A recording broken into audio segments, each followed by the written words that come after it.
right, well, as we start trickling in, welcome everybody. Portable Business Design presents today the humans at the center of data design. We're talking today about emerging collaborative practices between human-centered designers and data scientists. So as you start trickling in, I'm just going to introduce the format of today's session. It's a webinar, and for those of you familiar with Zoom, you will know that there is a Q&A format as well as a chat box that you can use. We can't see you, unfortunately. The panelists can only see themselves. But hello, I know you're out there, and hopefully some friendly faces as well. Please use the chat function to let us know that you're there. Chat to each other, give us your contributions and your thoughts as we go along the way. And we're going to have about 10 minutes at 1:20 to 1:30 to do audience Q&A. So we'd love to hear from you then as well. And also we do have Zara. Zara Rizvi is one of our panelists today. She is present and she might be participating in the chat. Hi, Willie. All right, so we might kick off. Thanks, Aisling, on the next slide.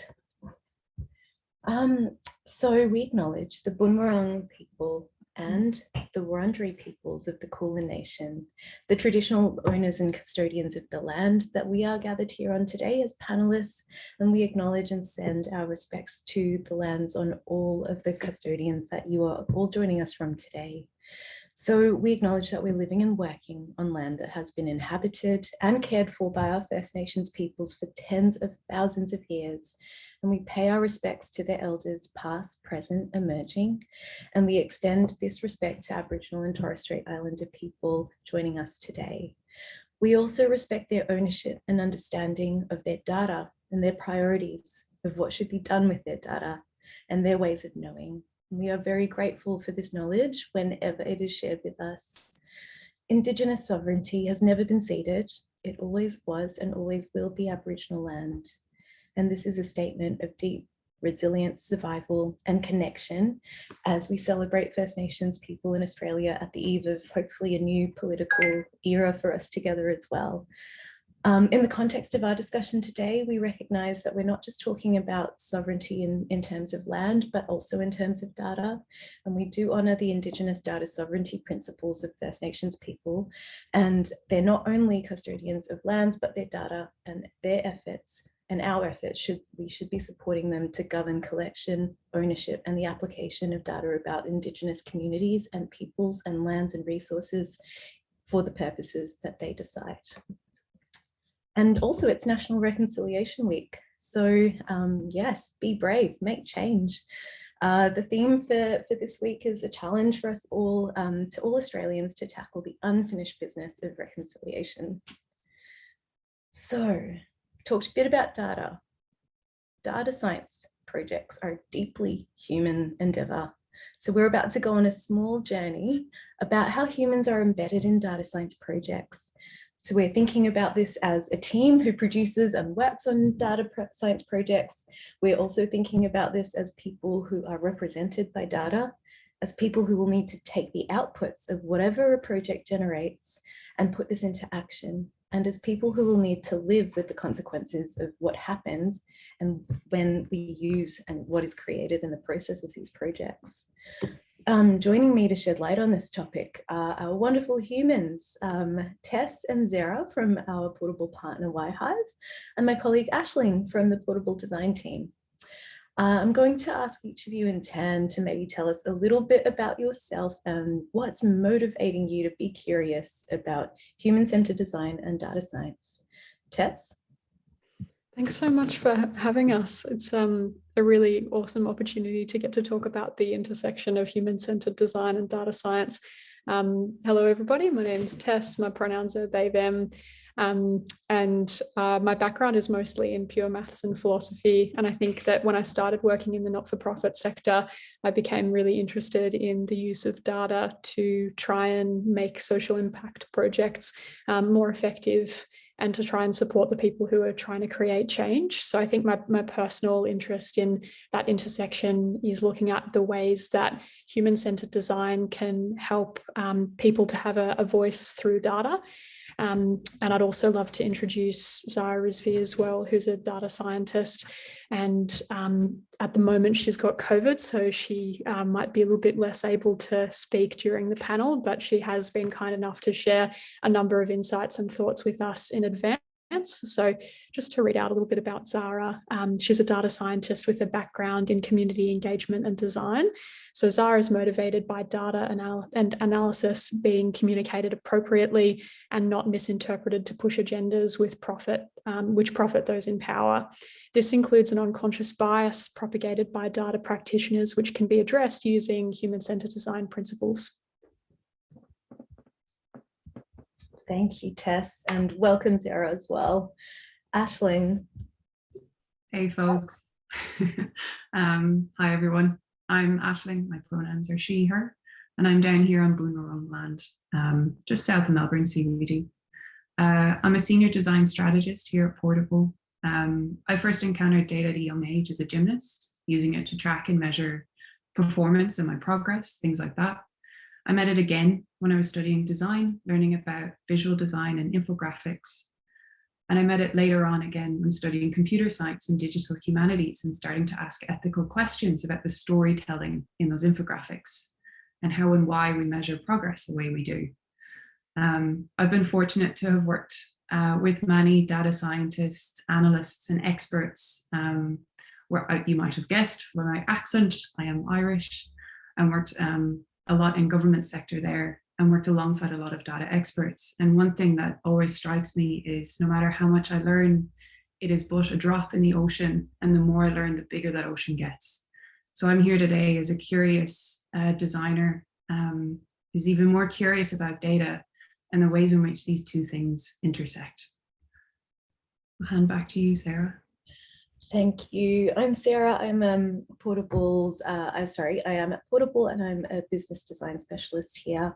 I very much resonate with, I think, what has been shared by Tess, by Zara, by Aisling.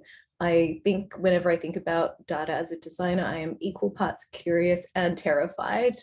And a couple of years ago, I decided to stop being quite so terrified and try my hand at a Master of Analytics, which I'm now at the tail end of.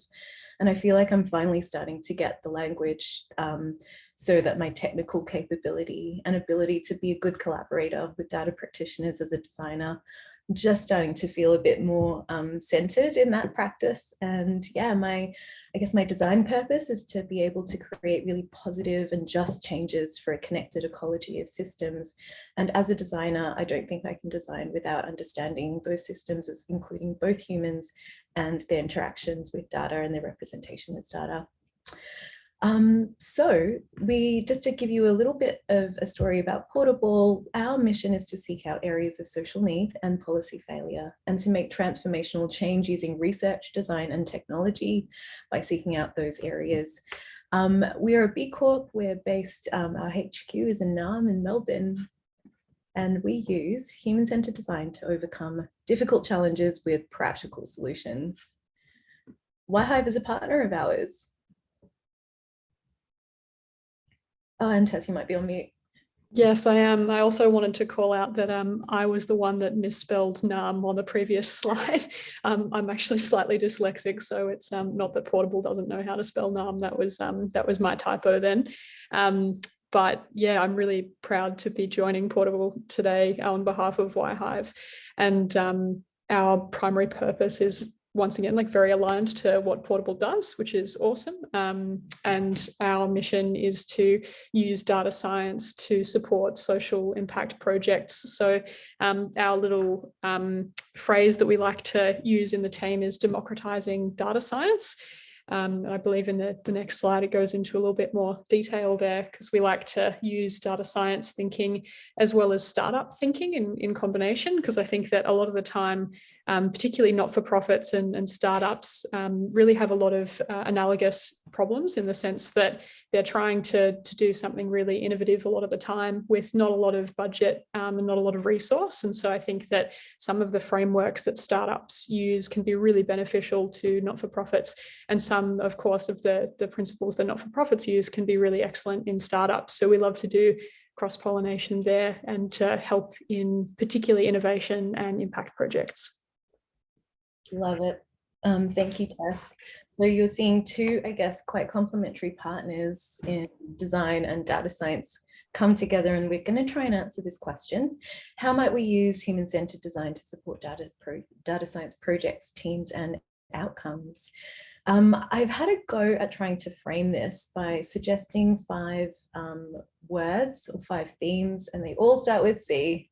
I promise I didn't have to dig too hard to kind of arrive at that. I think these are ways that human-centered design can help answer this challenge.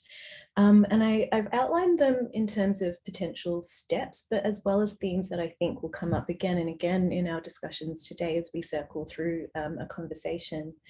So let me give you a brief introduction to them. So the first is contextualize. Any data set comes with context, comes with human context. But the trouble is sometimes it's much less visible. So let's say it might be a data set about an environment. You know, maybe there's no data that explicitly seems to be about a human, but humans have probably been part of collecting and curating this data. They've probably designed the instruments or the collection methods to measure and sense the factors that are being reported on in any data set. The data set might tell a story about a human impact or a human themselves. And, you know, at the end of the day, we're humans sending this data sets into platforms and sending it to each other. So to understand any data set, we first need to understand the rich context present within it and around it. And this understanding has consequences for how we need to treat the data, how we need to use the data. And sometimes I think it raises questions about if we should use it at all even. So we need to also understand not the rich context of the data that we're working with, but also the project context that we're about to embark on, and the backgrounds of our team members that we're working with, which leads us to connecting. So having been informed about the context, we now need to connect. We need to connect our skills to the objectives of the projects. We need to connect with each other in a team, because I think data science really is a team sport, and a human-centered approach means that it's likely going to engage people outside of the core team as well. And who might we need to connect with? End users of our data is a really obvious group. So our immediate, I guess, business stakeholders that are commissioning the project. But taking this human-centered design approach involves asking, but who else? Who else do we need to connect with? So stakeholders can vary from project to project, but we might need to connect with the people who gather the data. We might need to connect with their communities of place and of purpose, who might have an interest or might be impacted by the scope of the project. And we also can connect more deeply, I think, with the subject matter through subject matter experts who more deeply understand the field that we're starting to play in. And I can't emphasize enough forming good, deep relationships with our teammates who might have roles such as data scientists, data researchers, design strategists, visual and interaction designers, and we each bring really deep expertise and perspectives from different disciplines. We need to connect with each other. Okay, so we've got connections, we've got the context. So when we understand about why these connections are so important and how we activate them in the service of project outcomes, what we do next is collaborate. We work together to facilitate the expertise of our communities, of our users, our leaders, and each member of the core team. But it's not always easy, as we're all coming from different backgrounds. Even in this group, as you've seen in our introductions, we're all coming with our different skill sets, experiences, and expertise across both technical and content aspects of the project. And so collaboration in any multidisciplinary group, I think that can really become the key to unlocking meaningful collaboration and connection, where people can truly contribute their insights, motivations, hopes, fears, understanding, skills, capabilities, and ethical concerns to help shape this project. And it can look different, right? So, you know, we might think in terms of, if we're a designer, we might think it's going to be a workshop. It's going to be a deep one-on-one interview. It could be chats in a corridor. It could be specific generative activities. It can happen over Zoom like we're doing, in Slack, real or virtual whiteboards. I guess that's less important, but what matters is that the collaboration is facilitated in a way that respects the context and the connections that we're building with the intention to create that human-centered data science project. So collaboration allows us to take context and connection and influence the direction in our project in a way that far exceeds any individual member's ability to get there alone. Okay, 4 is contemplate. We have collaborated, and we've come a long way in, let's say, understanding how our project might be situated in historical and social and scientific context. We're connecting the dots between ideas, techniques, data, people, and we've collaborated. We've brought together the expertise of multidisciplinary teams, multiple types of people with diverse experiences to help us shape what we're doing. But as all of this is happening, we need to stop and reflect regularly about what's happening, what we're learning, what kinds of micro decisions the team's making as a result of what we've learned. For example, in a data science context, this might be making time to document decisions that we're making about the data, how we treat it. We might need time to share what we are, you know, feeling, and be able to share and reflect with that along with our team so that we can make decisions together. We might need to even create some certain you know, a respect for the time and the value of contemplation, because I think lots of projects, whether they be data science or design, they're moving pretty fast these days, and we might need to actually really deliberately create that space for contemplation. Because making time for contemplation means that we can find our ground and articulate that common ground, including our values, our principles, our boundaries, the aspirations. And without doing this, we run the risk of hurtling, I guess, headfirst into unintended consequences, or forgetting to document something really important we found out about the data provenance or ethical issues and how we're dealing with them. So I think finally, we need to think about creating, because of course we create. We've probably been in various modes of creation throughout the process, from creating context to creating connections, creating collaboration materials and opportunities, but specifically, we're probably ready to create the iterative outputs of the data science project. And the creation of artifacts, models, a new data variable, or an interface that informs decision-making or inspires action, what we create exactly and how it's being designed to be interacted with, who interacts with it, and how that data is continually collected, updated, and used. All of this is intrinsically a design process, and one with the creation of with humans in mind, as well as data science guiding us, so that we can be responsibly, I guess, generating valid and quality reporting, predictions, or other insights from the data we have, so we create. Those were the 5, until I stopped about it and I thought, oh crap, I forgot it. And this really, you know, I realized I forgot something very crucial. And by admitting this, I'm hoping that I'll learn what else I've forgotten that's also very crucial. I realized I forgot to continue. So typically we get to the end of a project, we're like, great, it's delivered. But what we're creating as a data science project is often just the beginning of other humans embarking on their journey of interacting with what we've created. Often the data systems that we're creating or a model is not static, and they should never be seen as such. So I think because of this, the context is shifting often in the world around us. The data is being updated often, models and new techniques are coming up all the time. We need to continue. And this means that we need our leaders and the people who govern us and the systems we create. We need to help them, I guess, commission resources for what we need to create and continue this into the future, because otherwise I don't think we're giving it the continued attention on what it deserves once it's launched into the real world. And by not doing that, we're not acting responsibly to our stakeholders either. So those are our 6, I guess, themes that I've been thinking about to help frame our conversation on the panel today. It's discussion time. So in the background, Tess, Sarah, Aisling and I, we've all been spending a few, I guess, brainstorming questions. We wanted to raise and generate some of the questions with you that we've been thinking around. And question 1 is one that Sarah gave us, actually. So how can data give people a voice? So I'm going, I think, maybe to ask you, Tess, to help us, think about this. How can data give people a voice? Yeah, it's a really good question. And the thoughts that I want to share come pretty much directly from Zara, in the sense that she's helped us prepare these in advance. So just consider me to be her microphone here. But something that is a principle that Zara's begun with is, if it's not captured, it cannot be communicated. However, on the other hand, if it's not interpreted within the context it was collected, then this can take away from the reality of those it was meant to represent, which I think is a really excellent point. And she's also listed a few questions that we really need to ask ourselves when we're collecting data as to whether the data is giving people a voice in an authentic way or not.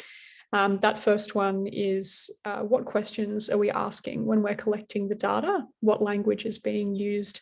So for instance, if we don't ask enough questions or the right questions, we can really put a limit on the voice that we're really giving to respondents. In particular, I think where this has come up in the past in different situations that we've noticed is when there's not enough demographic information collected. For instance, if we're asking people's experience of a particular product, and then we don't ask about their gender identity, we may not understand the nuances of how they're experiencing that particular product or service. Similarly, for things like age and many other demographic factors. Another question that we can ask ourselves is around interpreting lived experience as data, as opposed to limiting the definition of data to data that's collected by measurements, etc. So are we really acknowledging that lived experience can be and is data as well? The next question is the interpretation of our results backed by those that the data is representing? And does it not make sense in their context, or does it actually make sense? So it can kind of feel like you're analysing in a vacuum without really being able to see the reality of the data if you don't close that loop. So I think they're primarily the thoughts that Zara has shared with us so far. So maybe I'll throw back to you, Sarah. Thank you. Thanks, Sarah, for sharing. Thank you, Tess, for helping articulate that for us. Ash, I believe that you might have actually had some responses to Sarah's questions as well. Yes, many. I really enjoyed our collab sessions and just learned so much from Sarah's questions and provocations and your responses as well, Tess. And something that strikes me as really important that I think we are all quite aligned on is remembering that one person doesn't represent a community. We are all a collection of stories. We are not just representative of one. And when I say community, it's a community of people, of practice or places. It's also thinking about not only those stories that we feel are in ourselves, that are part of our self-descriptions or maybe our lived experience, but also how we relate to others and communicate that outwards. And I think when I think about what we do in design, I'm starting to see more and more we're thinking about that when we do things like create a recruitment brief about who we're bringing into research activities. We're thinking more and more about it, especially as a community, looking at co-design practices. And I know we have excellent communities now like Co-Design Co. That's really championing, if we are bringing people in, are we acknowledging that plurality exists? While we are a collection of stories, we all experience reality differently. And I know that plurality is a principle, a data feminist principle by Catherine D'Ignacio, and one I feel strongly, because I don't want to be reduced to a story, nor do I wish to do that to anyone else. But on another hand, I also understand that sometimes we need to have constraints on projects, and we only reach a certain people or have opportunity to reach a certain number of people.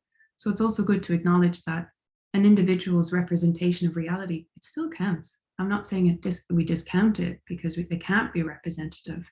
It's important to respect their experience too and include that voice in our research. I think something that I'm becoming more aware of as I do exercises to do things like become aware of my privilege and my bias as a designer and what that means for the work that we do or the projects I'm on or who I collaborate with and connect with. It's also, I'm starting to understand more and more what intersectionality is. So if we are a collection of stories, how do those stories overlap or interweave? And are we reaching out to learn about more stories or specific stories than others? And are we actually not hearing some particular stories because we never look to see it, because maybe it's not a part of my self-identity.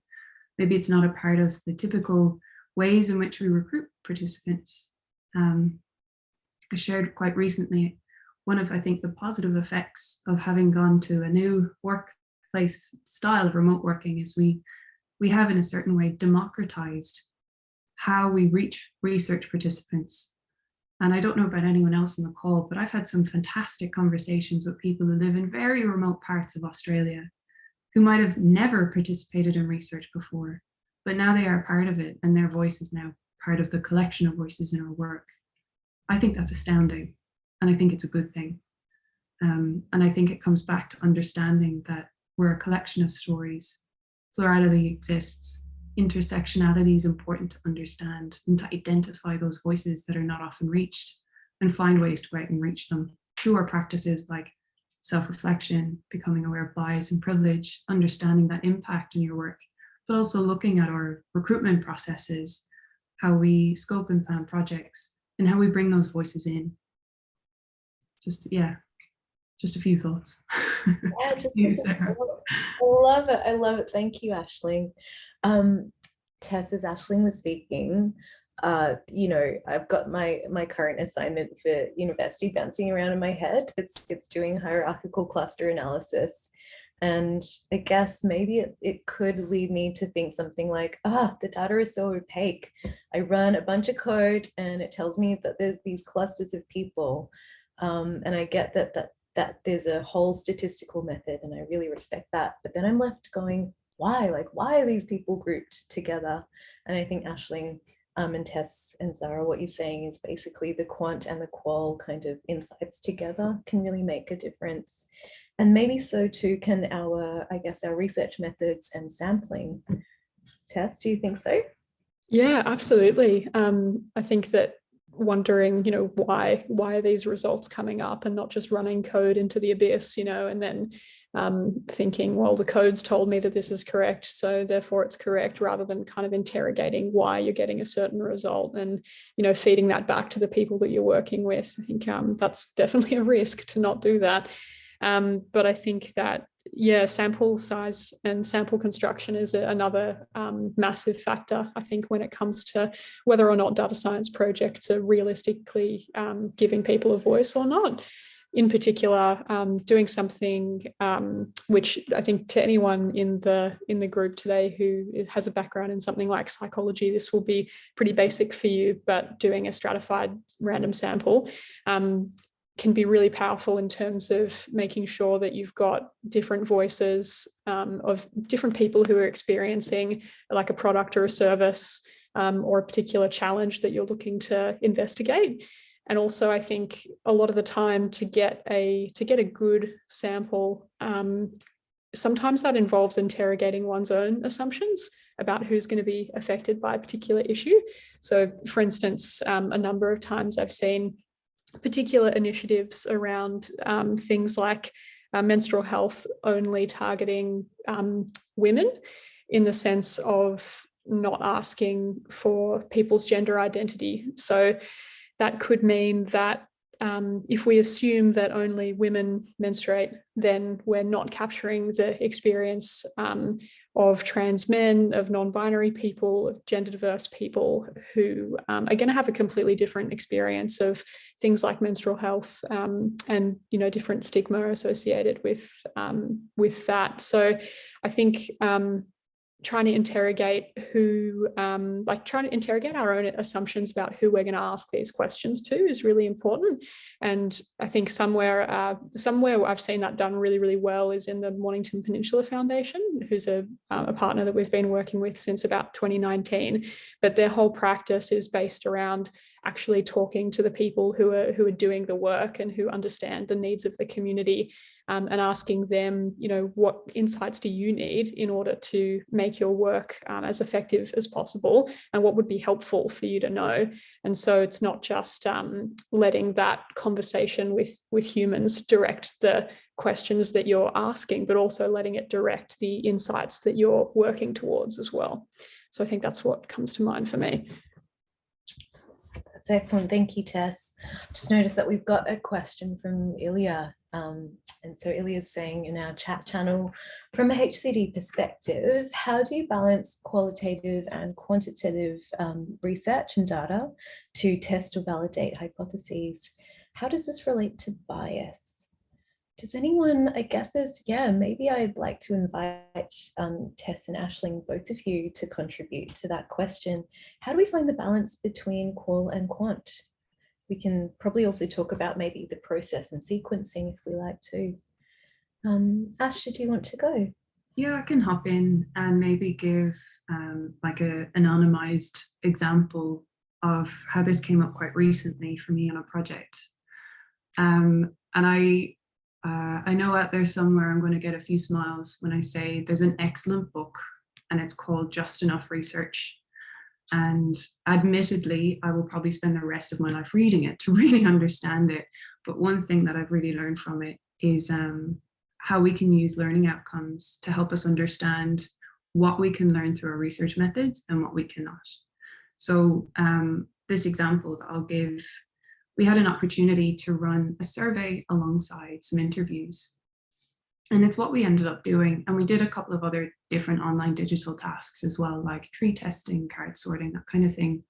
What was really interesting is before we even initiated any of those activities, we could say a survey is great for telling us the symptoms of a root issue, for giving us little hints about what's happening.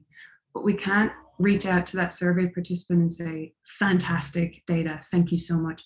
But why do you feel it's happening for you? We can't learn the behavioral, we can't observe, we can't understand a deeper sense of the attitudinal. We can get a bit of it through free-form text, but it still sits in that quantitative area of data research.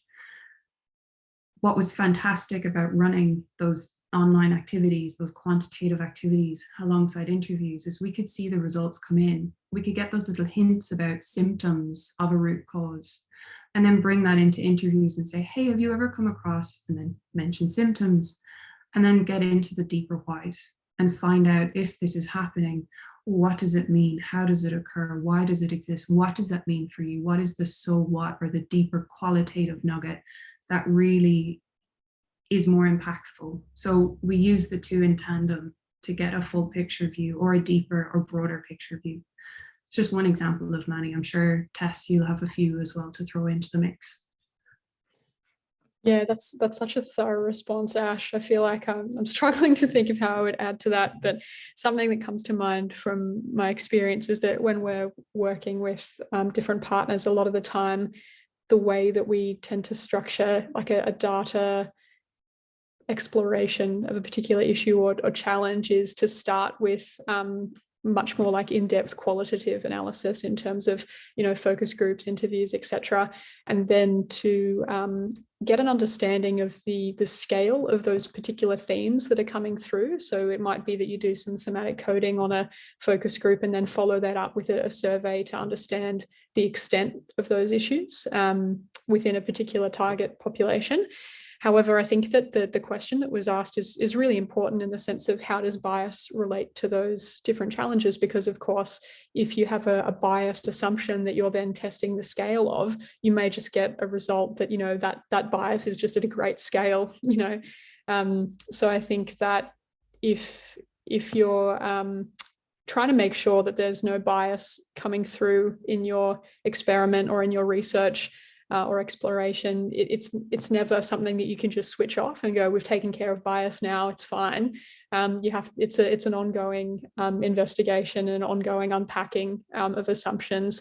And I think one of the drivers of that, at least for Y-Hive, is ensuring that our team has as much diverse lived experience as possible to be able to ensure that they spot things that, for instance, I couldn't spot, which has happened a number of times through the work of some very talented data scientists, of which Zara is absolutely one. So I think it's often thanks to having people in the room who can spot stuff that you can't spot, that you can really tackle bias. So yeah, I just wanted to add that. Oh, thank you. Aisling pointed out that we're actually in a very, I guess, related territory to Farhana's question in the Q&A. So, and I know I'm weaving them in, but I love this because thank you, everyone out there. It makes us feel like you really are there. So Farhana, you're asking, how does lived experience affect the ways we interpret data? And can this be a valuable form of bias? So Tess, you've kind of like teased us with, yes, this actually is really positive, especially if you have a wonderfully diverse, I guess, team that each hold different bias. Could you maybe give us an example or help illuminate how this is practiced in reality? How do we spot this bias? How do we encourage it? And how do we check it? How do we balance all these perspectives? Yeah, that's interesting. I guess every organization who is involved with something like data science or human-centered design will have a different practice for this. But for us, we have conversations right at the start of a project to, for instance, to even figure out whether we'll go in or not go in. So we have a ethics review process that was developed between the team as well as some folks from Monash Uni.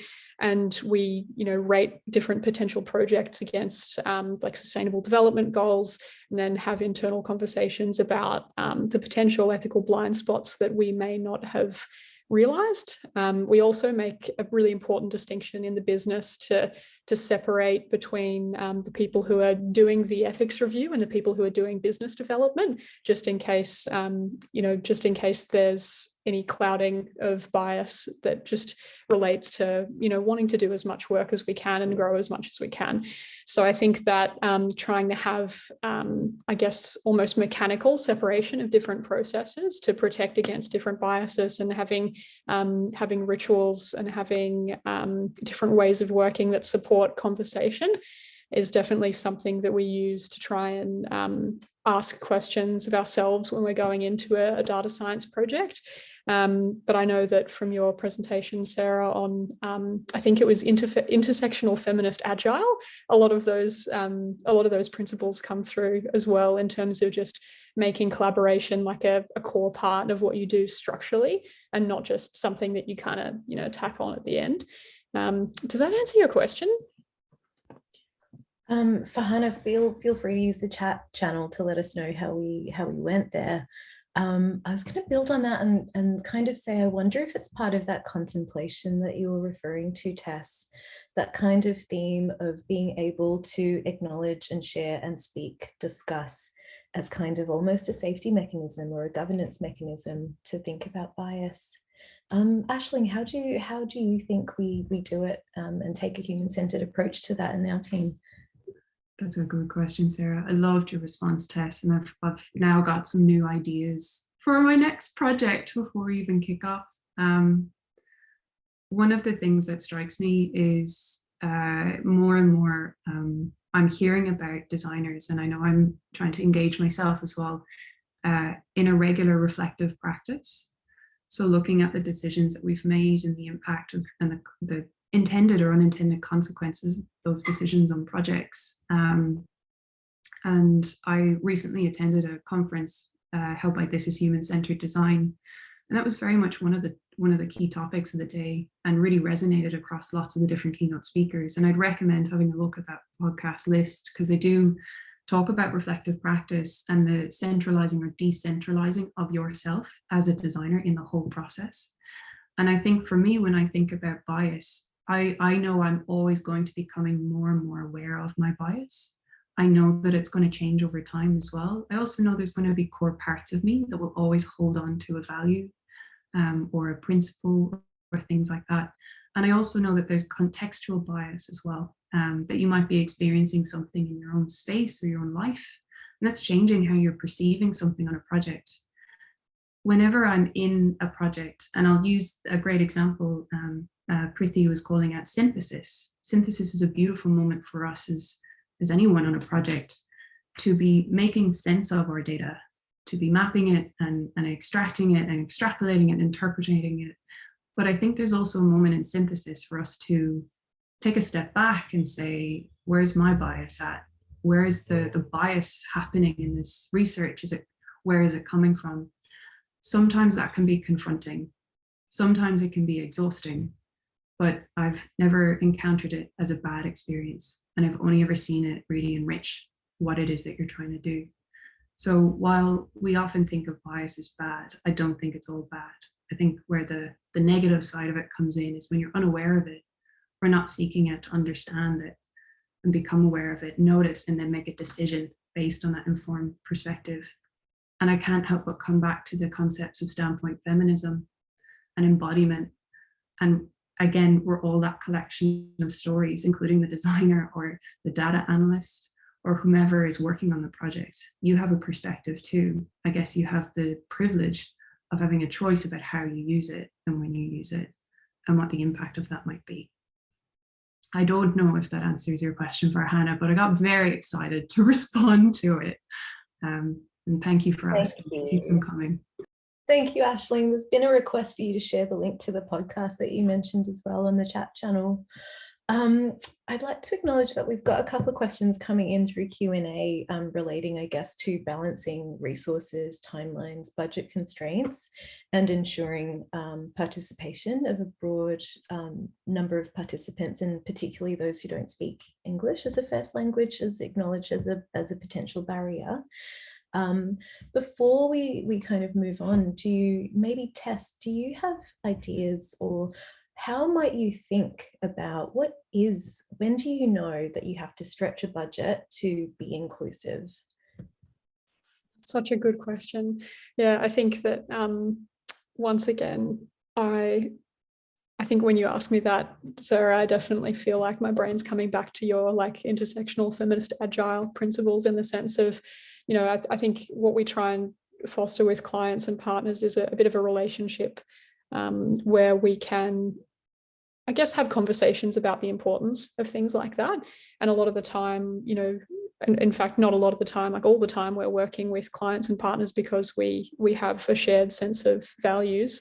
So I think that a lot of the time those conversations are met with a willingness to invest in things being inclusive and for things being done properly. And I think that's absolutely, there's a sense of justice around that. But I think there's also a lot of value in making sure that you've understood the perspectives of a population thoroughly, and not just from some people, but from a more realistic subset of this particular population. So I think that there's never really one answer to, you know, when to stretch it and when not to stretch it. But I think that some protective factors that make those conversations easier and very fruitful is to have a shared sense of values and mission with the client or the partner that you're working with at the very start, and to have things like, you know, contractual arrangements and terms that really foster a sense of collaboration.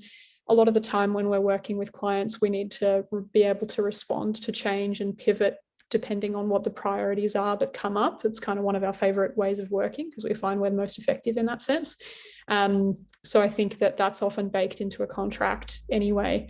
So does that answer in relation to budget constraints? I'd be curious to hear your thoughts actually, Sarah, as well. I know that you're facilitating here, but I think you've got some great experience on this particular front. So if you have anything to share. Yeah, you know what, it's a really, I think it's a pertinent question, and it comes up often. In fact, it came up for us in our design discipline meeting just yesterday, how we can do this. And I think a lot of it is unanswered. Tess, I love the answer that you've given, and I do believe you're right. I really want to emphasize, I think, the point in arriving at a shared alignment and understanding. So that idea of project context, the idea of connecting with the clients and contemplating what are those shared objectives, and thinking about, again, boundaries, bias, and making a space to feel comfortable enough to raise concerns or ethical concerns. Because I think you arrive at the best decisions together. Ideally, I guess, many people participate to create a budget constraint, and many people might be involved in dismantling a budget constraint for the right reasons. Yeah. All right, well, Zara, thank you so much, because this one question given us so many amazing, I guess, deep dives. We do have another question, but before we do, we also wanted to share a resource for a bit of further reading, potentially. Aisling, do you want to tell us a bit about design justice? I will very briefly. Feel free, attendees, if you have read this book or if you offer any insights on it, to pop them into the chat. But in the process of us as panelists getting together and getting to know each other and collaborating on this webinar, I was reading this alongside it and finished it quite recently. And it has given me a lot of tools that I think I will spend the next very long time using to understand my privilege, understand my practice, and get to know bias more and more, and see it not only in myself, but opportunities to explore it in projects, in industries, in the places that we do our work. In the early chapters of the book, we meet many ways in which tech and data are not neutral. I was asked quite recently, are tech and data neutral? Is technology neutral? And I think we are so far into this process of collecting data and using it for so many different purposes around us, and that we do live in a data system just as we live in a transport system or a healthcare system. It is a living, breathing entity that has its way of operating around us, and we don't always have agency and control across that system or within it. And as a result, I do believe that there is a lot of forces for good, but there's also a lot of forces against others, that marginalize others, that discriminate against or create bias and adverse reactions to. If I sometimes like to indulge in a bit of TV now and again, there is a show on Apple TV called Roar, the first episode of which brings to life some of the key concepts in the first chapter of this book, the ways in which technology discriminates against people especially people of color, and how often people's stories are taken from them. They're removed from that story in order for it to fit with technological advances and innovation. So I can't really emphasize how beneficial I found this resource, and yeah, would love to hear what others are thinking about it. Back to you, Sarah. Thank you, Ash. I think I'd like to introduce our second question, which is, I think very much related to where our discussion is going. It's about how can we use human-centered design embedded approaches in our data practice to reduce the potential for harm. So acknowledging that, I guess we've thought about bias and we've thought about representation and understanding the context of the people in our data sets. I think I'd love to frame the question related to a case study. So again, Zara's brought us a case study that I think makes a few of these questions a bit more real for us.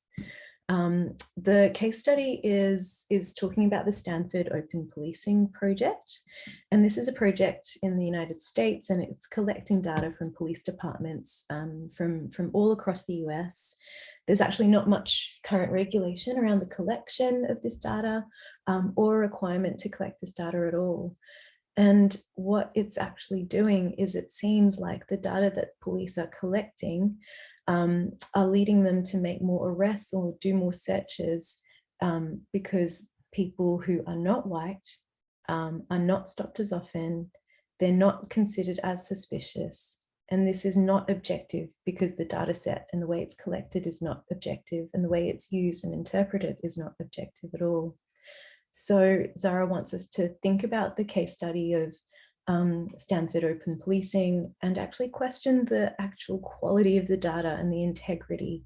So if the data is being collected from a biased source, if it's incomplete, if it only captures particular incidents where police are interacting with people who are not white, then the data, per se, I guess, starts to predict where and who police are searching and who gets found with things like contraband goods. What about the stops that were not recorded? What about, even in the data that is collected, there's an idea of data missingness, of incompleteness, and missing demographic data. Ash, how do you think an example like this one, I guess, might be responded to from a human-centered design approach? And with the big question, Sarah, I like it. I keep coming back to like a data analysis technique when I'm early in a project and I'm trying to find out who we might be engaging in, and I'll use the phrases like a participatory design style project, or who we might be seeking to co-design with, and I'll create that distinction. I keep coming back to the concept of population and sample sizing, and understanding if there is, the possibility of any and all of a population.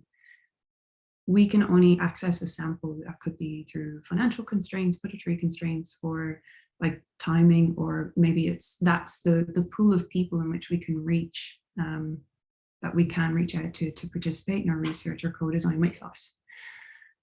But in creating that sample early on, it helps me see who we're not engaging, like who we're excluding.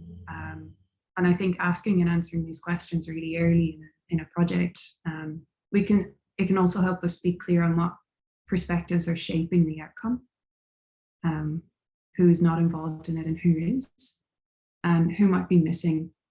And I keep coming back to a book by Jer Thorpe, who's a data scientist, computer scientist, and artist in the US, and wrote a book called Living in Data, or Data, depending on where you're from. And the quote is, the decision to collect some sort of data or not to collect another is the biggest one to make. And how data is collected and stored deeply affects the ways in which it might be later used to make choices, to tell stories, or act on individuals and groups.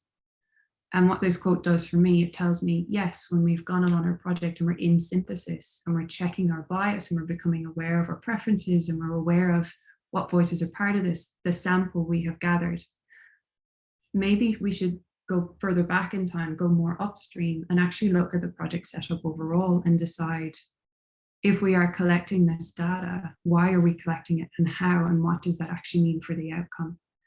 So that's it. That's what I think of when I think of this, the Stanford policing project. Does that answer your question, Sarah? Yeah, I think so. Thank you, Aisling.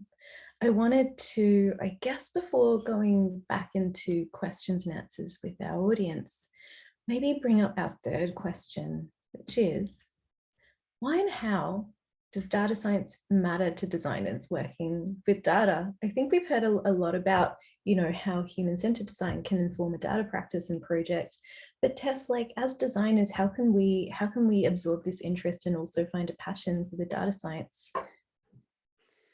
Yeah, it's such a good question. And I think that there is such a powerful combination of skill sets to be found between data science and human-centered design. One of the reasons why I'm personally passionate about this intersection, I think, is because of a phenomenon that Catherine D'Ignazio from Data Feminism, who was previously mentioned as well, the author of that book, I think she articulated this really clearly in the sense of saying that data is, of course, an extremely powerful tool, but without examining how we work with data, it's just more power to existing oppressive systems, and it just perpetuates existing oppression.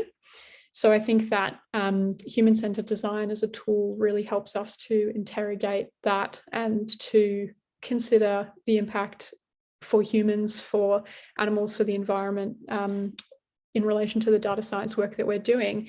But I also think in the other direction, absolutely, that when you're doing a human-centered design project, if you use data science principles, sometimes that can help to give a sense of the scale of a particular phenomena that you might be looking to uncover. And also within data science, of course, and Sarah, you'll be very familiar with these different techniques. There's ways of understanding dependency between different phenomena, which can also be a really useful tool to leverage, I think, when we're trying to uncover what's going on with a particular service, product, or program in relation to human-centered design. So I think that there's a number of ways that data science can really add a sense of sometimes scale, sometimes a richness in understanding, and sometimes additional rigor when we're looking at human-centered design projects. Yeah, thank you, Tess. I think that's really actually quite necessary, because the additional bit of rigor, it really helps us answer really hard questions. I think even relating to bias, like just how deep does this go? Or thinking about outliers and, you know, maybe the instinct to clean it to fit a model better. Wait, actually, what is this group of outliers? What are they trying to tell us that we're not maybe capturing quite enough yet? And I think as soon as data scientists actually bring those questions up to the table of a multidisciplinary team, I think what you find is designers are inherently just so curious, and they'll start asking these questions, and from there a lot of amazing, I guess, conversations will start. So we're nearly, I guess, at the end of our chat. I wanted to very, very briefly kind of come back to answer a question posed by Jenny. Jenny, you asked us about, you know, the challenge of trying to reach people who don't speak English. Tess and I just had a very brief conversation, and we thought looking and partnering with people who are specifically in that community to bring that in. And we can probably also say a shout out to languages other than English. It's a community research and design engagement agency that we work with a lot, does this really, really well. I do agree, though, it's very hard, and we probably just need to advocate to have that space and that time and that flexibility in the timeline for us to hear from these customers or people or users. Our final question is Eleni. Eleni, thanks for asking us, do data sets have a use by date? I think this is like a question we could discuss for days, but Tess, what do you think? That's really interesting. It's such a great question. I think that a data set is often collected to answer a particular question. And so depending on what question you're looking to answer or what type of insight you're looking to collect, absolutely, it has a use by date. Sometimes that use by date is like the next second, you know, but depending on what type of insight you're looking at, sometimes it's fine to look at historical data. I think the way that I would determine whether or not a particular data set has a use by date is looking at the purpose of that insight that you're deriving from that data and the rate at which it needs to be refreshed. Sometimes that's got to be all the time. I'm thinking of, for instance, like medical data or data in relation to monitoring like weather events, different things like that. But if you're looking to understand historical phenomena, then understanding data sets that are super old is actually fantastic. So it just depends on what the purpose is. Yeah, absolutely. I can think of an example in Portable's history where we had to try and predict if a couple was separating and they wanted to divide, I guess, the assets evenly between them as part of the separation. How do we determine that, and how can we build a machine learning model to try and assist people to do that prior, I guess, to seeking to escalate that through the courts? Our first instinct was to go and try and pull up old historical court documents. Actually, this has been done before for years. Surely there's a rich trove. But what we did was we understood that there was actually quite a bias, a historical bias, and that specifically was not really valuing the role and the invisible labor of women as contributing to the assets held in a relationship.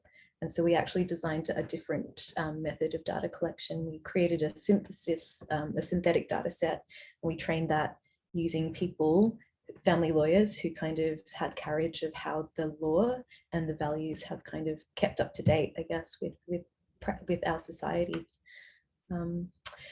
So with only a minute to go, I'd invite all the panelists who perhaps have an answer to a couple of questions that I might have missed in the chat channel. So I note that there was a question about how do we take care of ourselves in challenging circumstances, and also, love that question about HCD, considering animals, the environment. I couldn't agree more.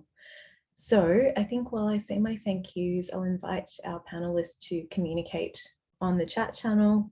Thank you so much, everyone, for joining us. I've really enjoyed being a guest facilitator on a panel of very amazing people.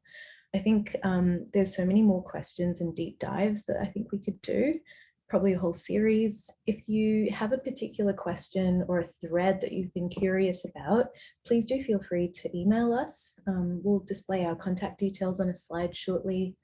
And if you've been curious about a data science project or designing the process by which to design a data science project, we'd love to hear from you as well. I'm very curious about what you're doing. Thank you, everybody, very much for joining us. Have a wonderful weekend. Thanks so much. Thanks, everyone. Take care. Take care.